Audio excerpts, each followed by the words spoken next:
Find the maximum deflection of a cantilever beam having length 6 meter, carrying a UDL of 5 kN per meter throughout the span and point load of 15 kN at the free end. അതുപോലെ തന്നെ നമുക്ക് modulus of ഇലാസ്റ്റിസിറ്റിയുടെ value തന്നിട്ടുണ്ട് അല്ലെ, E = 2 × 10⁵. പിന്നെ size of beam എത്ര പറഞ്ഞിട്ടുള്ളത്, അല്ലെങ്കിൽ ആ ബീമിന്റെ ക്രോസ് സെക്ഷനെ കുറിച്ചാണ് അവിടെ പറഞ്ഞിട്ടുള്ളത് അല്ലെ. ബീമിന്റെ സൈസ് എന്ന് പറഞ്ഞിട്ട് 200/400 mm എന്ന് അതും പറഞ്ഞിട്ടുണ്ട്. അപ്പൊ നമുക്ക് ആദ്യം ഈ ബീം ഒന്ന് വരച്ചു നോക്കാം. തന്നിരിക്കുന്നത് കാൻഡിലിവർ ബീമാണ് അല്ലെ. കാൻഡിലിവർ ബീം ആകുന്ന സമയത്ത് ഒരു സൈഡിൽ മാത്രമേ സപ്പോർട്ട് ഉണ്ടാവുള്ളൂ. നമുക്ക് ഇങ്ങനെ വരയ്ക്കാനായിട്ട് പറ്റും. അതിന്റെ ലെങ്ത് 6 മീറ്റർ എന്ന് പറഞ്ഞിട്ടുണ്ട് അല്ലെ. നമുക്കത് 6 മീറ്റർ മാർക്ക് ചെയ്യാം. പിന്നെ ഈ ഒരു ബീമിന്റെ മുകളിൽ വരുന്ന ലോഡിനെ കുറിച്ച് എന്തൊക്കെ പറഞ്ഞിട്ടുള്ളത്, ഒരു UDL ഉണ്ട് അല്ലെ. UDL എന്ന് പറഞ്ഞാൽ യൂണിഫോംലി ഡിസ്ട്രിബ്യൂട്ടഡ് ലോഡ്. അതോടൊപ്പം തന്നെ പിന്നെ എന്തുണ്ട്, ഒരു പോയിന്റ് ലോഡ് കൂടെ ഉണ്ട്. അപ്പൊ UDL നമ്മൾ എങ്ങനെ മാർക്ക് ചെയ്യാം, ഈ രീതിയിൽ മാർക്ക് ചെയ്യും അല്ലെ. ബീമിന്റെ ത്രൂ ഔട്ട് ലെങ്ത്തിൽ ആ ഒരു UDL ആക്ട് ചെയ്യുന്നുണ്ട്. അതോടൊപ്പം തന്നെ ഫ്രീ എൻഡിൽ അല്ലെ, കാൻഡിലിവർ ബീമിനെ സംബന്ധിച്ചിടത്തോളം ഇതെന്താണ്, നമ്മൾ ഫിക്സ് ചെയ്തിരിക്കുന്ന ഈ ഭാഗത്ത് നമ്മൾ ഫിക്സഡ് എൻഡ് എന്ന് പറയും. അതേ സമയത്ത് ഇതിനെ നമ്മൾ ഫ്രീ എൻഡ് എന്ന് പറയും. അപ്പൊ ഈ ക്വസ്റ്റ്യനിൽ ഇവിടെ ഫ്രീ എൻഡിൽ എന്തുകൂടെ ഉണ്ട്, ഒരു പോയിന്റ് ലോഡ് കൂടെ ഉണ്ട് അല്ലെ. പോയിന്റ് ലോഡ് നമ്മൾ ഇങ്ങനെ മാർക്ക് ചെയ്യും, ഫ്രീ എൻഡിൽ പോയിന്റ് ലോഡ്. അതിന്റെ വാല്യൂ എത്രയാണ്, 15 kN ആണ് ക്വസ്റ്റ്യനിൽ തന്നിട്ടുണ്ട്. അതുപോലെ തന്നെ ഈ UDLന്റെ വാല്യൂ എത്രയാണ്, അത് 5 kN per meter ആണ്. ഇത്രയും കാര്യങ്ങൾ തന്നിട്ടുണ്ട്. ഇവിടെ നമ്മോട് ചോദിച്ചിട്ടുള്ളത് ഫൈൻഡ് ദ മാക്സിമം ഡിഫ്ലക്ഷൻ എന്നാണ്, ഈ ഒരു ബീമിൽ ഉണ്ടാകുന്ന മാക്സിമം ഡിഫ്ലക്ഷൻ കാണാൻ വേണ്ടിയിട്ട്. അതിൽ അറിഞ്ഞിരിക്കേണ്ടത്, ഇത്തരത്തിലൊരു കാൻഡിലിവർ ബീം തന്നു കഴിഞ്ഞാൽ ഇതിൽ ലോഡിങ് വന്നു കഴിഞ്ഞാൽ അല്ലെ, ലോഡിങ് വന്നു കഴിഞ്ഞാൽ ഈ ബീം എങ്ങനെ ഡിഫ്ലക്ട് ചെയ്യും, ഈ ഒരു ഷേപ്പിലേക്ക് ഡിഫ്ലക്ട് ചെയ്യും അല്ലെ, ഈ ഒരു എൻഡിലേക്ക് എത്തുന്ന സമയത്ത് പാരബോളിക് ആയിട്ട്. അപ്പോൾ ഇവിടെ ഇതിനാണ് നമ്മൾ ഡിഫ്ലക്ഷൻ എന്ന് പറയുക, ഈ ഒരു വെർട്ടിക്കൽ ഡിസ്പ്ലേസ്മെന്റ് അല്ലെ. അപ്പോൾ പല പോയിന്റിലും പല ഡിസ്പ്ലേസ്മെന്റ് ആണ് ഉണ്ടാവുക. ഇവിടെ ഒരു ഡിസ്പ്ലേസ്മെന്റ് ഉണ്ടാവും, ഇവിടെ മറ്റൊരു വെർട്ടിക്കൽ ഡിസ്പ്ലേസ്മെന്റ് അല്ലെങ്കിൽ ഡിഫ്ലക്ഷൻ ഉണ്ടാവും, ഇവിടെ മറ്റൊന്നായിരിക്കും. വാല്യൂസിൽ മാറ്റം വരും. ഈ ഒരു ഫിക്സഡ് എൻഡിലേക്ക് എത്തുന്ന സമയത്ത് ഡിഫ്ലക്ഷൻ 0 ആയിട്ട് മാറും. ഇവിടെ ശ്രദ്ധിക്കേണ്ടത് മാക്സിമം ഡിഫ്ലക്ഷൻ എന്ന് പറയുമ്പോൾ അല്ലെ, ഈ ഒരു ഫ്രീ എൻഡിലാണ് മാക്സിമം ഡിഫ്ലക്ഷൻ വരിക. അപ്പോൾ ആ ഒരു ഫ്രീ എൻഡിലത്തെ ഈ ഒരു ബീമിൽ ഉണ്ടാകുന്ന ഡിഫ്ലക്ഷൻ ആണ് നമ്മളിവിടെ കാണാൻ പോകുന്നത്. അപ്പൊ ഇതിന് വേണ്ടിയിട്ട് നമുക്ക് ഒന്നിൽ കൂടുതൽ മെത്തേഡ്സ് ഉണ്ട് അല്ലെ, നിങ്ങൾ പഠിച്ചിട്ടുണ്ടാവും. ഒന്നുകിൽ നമുക്ക് ഇക്വേഷൻസ് വെച്ചിട്ട് ചെയ്യാം അല്ലെ, ഇക്വേഷൻസ് ഉണ്ട് അത് വെച്ചിട്ട് ചെയ്യാം. അതല്ലാന്നുണ്ടെങ്കിൽ മൊമെന്റ് ഏരിയ മെത്തേഡ് ഉണ്ട്, മൊമെന്റ് ഏരിയ മെത്തേഡ് ഉണ്ട്. അപ്പൊ ഈ ക്വസ്റ്റ്യനിൽ ഇപ്പൊ പ്രത്യേകിച്ച് ഒന്നും പറഞ്ഞിട്ടില്ല അല്ലെ, മൊമെന്റ് ഏരിയ മെത്തേഡ് വെക്കണമെന്ന് പ്രത്യേകം പറഞ്ഞിട്ടില്ല. ചില ക്വസ്റ്റ്യൻ പേപ്പറിൽ അങ്ങനെ കാണാറുണ്ട്. അപ്പൊ പ്രത്യേകിച്ച് ഒന്നും മെത്തേഡ്സിനെ കുറിച്ചൊന്നും പറഞ്ഞിട്ടില്ല എന്നുണ്ടെങ്കിൽ നിങ്ങൾക്ക് എളുപ്പത്തിൽ ചെയ്യാൻ പറ്റുന്നത് ഇക്വേഷൻസ് വെച്ചിട്ടാണ്. ഓക്കെ, അപ്പൊ നമ്മൾ ഈ ഒരു ക്വസ്റ്റ്യന് ഇക്വേഷൻസ് വെച്ചിട്ട് എങ്ങനെ ചെയ്യാന്നുള്ളത് നോക്കാം.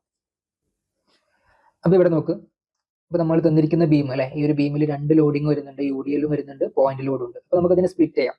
ഓക്കെ, സ്പ്ലിറ്റ് ചെയ്യുന്ന സമയത്ത് നമുക്ക് 2 ഇക്വേഷൻസ് വെച്ചിട്ട് അത് ചെയ്യാനായിട്ട് പറ്റും. അപ്പൊ ഒരു കാൻഡിലിവർ ബീമിനകത്ത് ഫസ്റ്റത്തെ കേസ് നോക്ക്, ഒരു കാൻഡിലിവർ ബീമിനകത്ത് പോയിന്റ് ലോഡ്, ഫ്രീ എൻഡിൽ പോയിന്റ് ലോഡ് വരുന്ന സമയത്ത് അതിൽ ആ ഒരു മാക്സിമം ഡിഫ്ലക്ഷൻ, ഫ്രീ എൻഡിൽ വരുന്ന ഡിഫ്ലക്ഷന്റെ ഇക്വേഷൻ ആണ് ഇവിടെ കൊടുത്തിട്ടുള്ളത്. എന്താണ്, ഡെൽറ്റ ഡിഫ്ലക്ഷൻ = PL³/3EI അല്ലെ. അപ്പൊ അതിൽ P എന്ന് പറഞ്ഞു കഴിഞ്ഞാൽ നമ്മൾ അവിടെ ആ ഒരു ഫ്രീ എൻഡിൽ വന്നിട്ടുള്ള പോയിന്റ് ലോഡിന്റെ വാല്യൂ ആണ് അല്ലെ. ഈ ക്വസ്റ്റ്യനിൽ അതെന്താണ് വാല്യൂ, 15 kN ആണ്. പിന്നെ L എന്ന് പറയുമ്പോൾ ലെങ്ത്, ബീമിന്റെ ലെങ്ത് ആണ്. ക്വസ്റ്റ്യനിൽ നമുക്ക് 6 മീറ്റർ തന്നിട്ടുണ്ട്. പിന്നെ 3 × E × I അല്ലെ. E എന്ന് പറഞ്ഞു കഴിഞ്ഞാൽ ക്വസ്റ്റ്യനിൽ തന്നിട്ടുണ്ട് മോഡുലസ് ഓഫ് ഇലാസ്റ്റിസിറ്റിയുടെ വാല്യൂ 2 × 10⁵ Nm/m². ആണ്.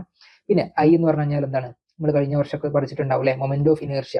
മൊമെന്റ് ഓഫ് ഇനേർഷ്യ ആണ്. അപ്പോൾ മൊമെന്റ് ഓഫ് ഇനേർഷ്യ കാണാൻ വേണ്ടിയിട്ടാണ് നമുക്ക് ബീമിന്റെ ക്രോസ് സെക്ഷൻ തന്നിട്ടുള്ളത്. അപ്പോൾ ഇത് വെച്ചിട്ട് നമ്മൾ മൊമെന്റ് ഓഫ് ഇനേർഷ്യ കാണണം.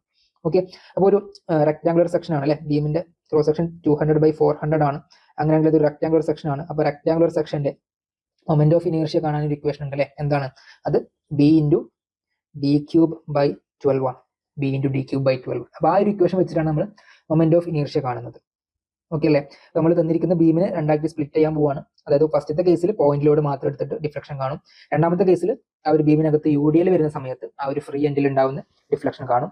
എന്നിട്ട് രണ്ടും കൂടെ ആഡ് ചെയ്യുമ്പോൾ നമുക്ക് എന്ത് കിട്ടും, ടോട്ടൽ ഡിഫ്ലക്ഷൻ എത്ര എന്നുള്ളത് കിട്ടും.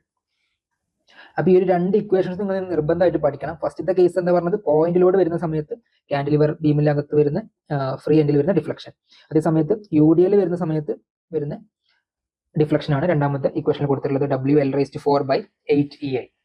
ഇനി ഇത് വെച്ചിട്ട് നമുക്ക് നോക്കാം. ആദ്യം നമ്മൾ എന്താ ചെയ്യുന്നത്, പോയിന്റ് ലോഡ് കാരണമുള്ള ഡിഫ്ലക്ഷൻ കാണാൻ പോവാണ്. നോക്ക്, deflection due two point load അല്ലെ. നേരത്തെ നമ്മൾ പറഞ്ഞു ഈ ബീം ഇങ്ങനെ വരും, പോയിന്റ് ലോഡ് വരുന്നുണ്ട് 15 kN ആണ്.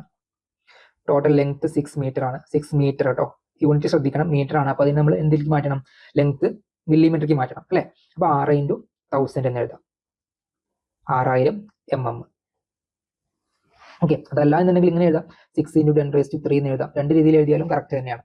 ഇനി നോക്കുക, ഇക്വേഷൻ നമ്മൾ നേരത്തെ പറഞ്ഞു അല്ലെ, എന്തായിരുന്നു ഇക്വേഷൻ, P × L³/3EI അല്ലെ, 3EI. ആ ഇക്വേഷൻ ആണ് ഇവിടെ വെച്ചിട്ടുള്ളത്.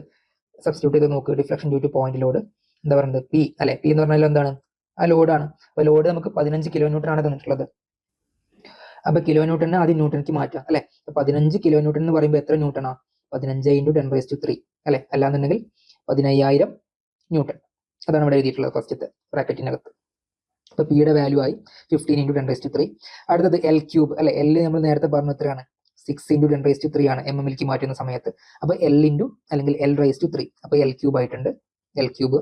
പിന്നെ താഴെ 3 × E × I അല്ലെ. ഇയുടെ വാല്യൂ നമുക്ക് ക്വസ്റ്റ്യനിൽ ഡയറക്റ്റ് തന്നിട്ടുണ്ട്, 2 × 10⁻5 Nm/mm². പിന്നെ നേരത്തെ പറഞ്ഞ പോലെ മൊമെന്റ് ഓഫ് ഇനേർഷ്യ കാണാൻ വേണ്ടിയിട്ട് നമ്മൾ ഇക്വേഷൻ പറഞ്ഞിട്ടുണ്ടായിരുന്നു അല്ലെ. എന്താ പറഞ്ഞത്? ബീമിന്റെ ക്രോസ് സെക്ഷൻ ഇത് വിഡ്ത്തും ഇത് ഡെപ്തും ആണെന്നുണ്ടെങ്കിൽ അല്ലെ. വിഡ്ത്ത് നമുക്ക് ക്വസ്റ്റ്യനിൽ എത്ര പറഞ്ഞിട്ടുള്ളത്? 200 mm ആണ്. അതേപോലെ ഈ ഒരു ഡെപ്ത് 400 ആണ്. അങ്ങനെയാണെന്നുണ്ടെങ്കിൽ മൊമെന്റ് ഓഫ് ഇനേർഷ്യയുടെ ഇക്വേഷൻ എത്രയാണ് നമ്മൾ പറഞ്ഞത്? അത് BD³/12 ആണ്.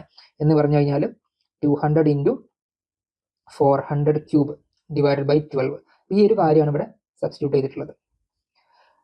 റെഡി അല്ലേ? അപ്പൊ ഇനി ഇത് ചെയ്ത് കഴിഞ്ഞാൽ നിങ്ങൾക്ക് വാല്യൂ വരുന്നത് 5.063 mm ആണ്. അപ്പൊ അത് കാൽക്കുലേറ്ററിൽ ചെയ്ത് കഴിഞ്ഞാൽ നിങ്ങൾക്ക് കിട്ടും. അപ്പൊ നമുക്ക് ഫസ്റ്റത്തെ സ്റ്റെപ്പ് കഴിഞ്ഞിട്ടുണ്ട് അല്ലെ. പോയിന്റ് ലോഡ് കാരണമുള്ള ഡിഫ്ലക്ഷൻ നമ്മൾ കണ്ടെത്തി കഴിഞ്ഞിട്ടുണ്ട്. ഇനി അടുത്ത സ്റ്റെപ്പ് എന്ന് പറഞ്ഞു കഴിഞ്ഞാൽ UDL കാരണമുള്ള ഈ ഒരു ബീമിൽ വരുന്ന ഡിഫ്ലക്ഷൻ കാണുന്നതാണ്. അപ്പോൾ ഈ ഒരു സ്റ്റെപ്പ് മനസ്സിലായിട്ടുണ്ടാവുന്ന കരുതാണ്. ജസ്റ്റ് ആ ഇക്വേഷൻ സബ്സ്റ്റിറ്റ്യൂട്ട് ചെയ്തിട്ടുള്ളൂ. സബ്സ്റ്റിറ്റ്യൂട്ട് ചെയ്യുമ്പോൾ യൂണിറ്റ് നിങ്ങൾ പ്രത്യേകം ശ്രദ്ധിക്കുക. കിലോ ന്യൂട്ടനെ ന്യൂട്ടണിക്ക് മാറ്റുക. അതുപോലെ തന്നെ മീറ്ററിൽ തന്നിരിക്കുന്ന ലെങ്തിനെ എന്തൊക്കെ മാറ്റുക? മില്ലിമീറ്ററിക്ക് മാറ്റുക. അടുത്ത് നോക്കാം UDL കാരണമുള്ള ഡിഫ്ലക്ഷൻ. അഗെയിൻ ഇക്വേഷൻ ഇവിടെ കൊടുത്തിട്ടുണ്ട്. എന്താണ്? WL⁻⁴/8EI ആണ്. അപ്പോൾ ഇവിടെ W-യുടെ വാല്യൂ ആണ് ക്വസ്റ്റ്യനിൽ തന്നിട്ടുള്ളത്. ഈ ഒരു UDL-ന്റെ ഇന്റൻസിറ്റി 5 kN/m. അപ്പോൾ അത് സബ്സ്റ്റിറ്റ്യൂട്ട് ചെയ്തു. പിന്നെ എന്താ ഉള്ളത്? 6 × 10⁻³ അല്ലെ. L⁻⁴ വാല്യൂ നമ്മളത് അവിടെ അതും കൊടുത്തിട്ടുണ്ട്. Divided by 8 × E × I. I ഒക്കെ നമ്മൾ നേരത്തെ പറഞ്ഞ പോലെ തന്നെ. അപ്പോൾ അത് ചെയ്യുമ്പോൾ 6.075 mm ആണ് ഈ ഒരു കേസിൽ നിങ്ങൾക്ക് ആൻസർ കിട്ടും. അപ്പൊ ഇനി ഈ ഒരു ഭാഗത്ത് നിങ്ങൾക്ക് ഒരു ഡൗട്ട് ഉണ്ടാവുക. ഈ ഒരു W അല്ലെ, W 5 kN/m ആണ്. അപ്പൊ അതിനെ ന്യൂട്ടണിക്കും മില്ലിമീറ്ററിക്കും മാറ്റണ്ടേ എന്നുള്ളൊരു ഡൗട്ട് ഉണ്ടാവും. അപ്പൊ അത് മാറ്റി കഴിഞ്ഞാൽ നിങ്ങൾക്ക് ഇത് തന്നെ കിട്ടും. 5 kN/m എന്ന് പറയുന്നതും 5 Nm എന്ന് പറയുന്നതും സെയിം തന്നെയാണ്. കാരണം കിലോ ന്യൂട്ടനെ ന്യൂട്ടണിക്ക് മാറ്റാൻ നമ്മൾ എന്ത് ചെയ്യും? 1000 കൊണ്ട് മൾട്ടിപ്ലൈ ചെയ്യും. അതുപോലെ തന്നെ മീറ്ററിന് മില്ലിമീറ്ററിക്ക് മാറ്റാൻ അവിടെ നമ്മൾ 1000 കൊണ്ട് മൾട്ടിപ്ലൈ ചെയ്യും. അപ്പൊ ഇൻ എഫക്ട് അത് ക്യാൻസൽ ആയി പോകും. ഓക്കെ അല്ലേ? അപ്പൊ അത് ശ്രദ്ധിക്കാം. അപ്പൊ അവിടെ നമുക്ക് വാല്യൂ വന്നിട്ടുള്ളത് 6.075 ആണ്. അപ്പൊ രണ്ട് കണ്ടീഷനിലുള്ളയും ഡിഫ്ലക്ഷൻ ഇപ്പൊ നമുക്ക് കിട്ടിയിട്ടുണ്ട് അല്ലെ. ഫസ്റ്റ് നമ്മൾ പോയിന്റ് ലോഡ് കാരണമുള്ള ഡിഫ്ലക്ഷൻ പറഞ്ഞു. രണ്ടാമത് ഈ ഒരു UDL കാരണമുള്ള ഡിഫ്ലക്ഷൻ കണ്ടെത്തിയിട്ടുണ്ട്. ഇനി ഇത് നമ്മൾ ആഡ് ചെയ്യാം. അപ്പൊ നമുക്ക് ടോട്ടൽ ഡിഫ്ലക്ഷൻ കിട്ടും. നമുക്ക് ടോട്ടൽ ഡിഫ്ലക്ഷൻ ഈക്വൽ ടു 5.063 അല്ലെ. പോയിന്റ് ലോഡ് കാരണമുള്ള ഡിഫ്ലക്ഷൻ പ്ലസ് UDL കാരണമുള്ള ഡിഫ്ലക്ഷൻ. അപ്പൊ അത് ടോട്ടൽ നമുക്ക് 11.14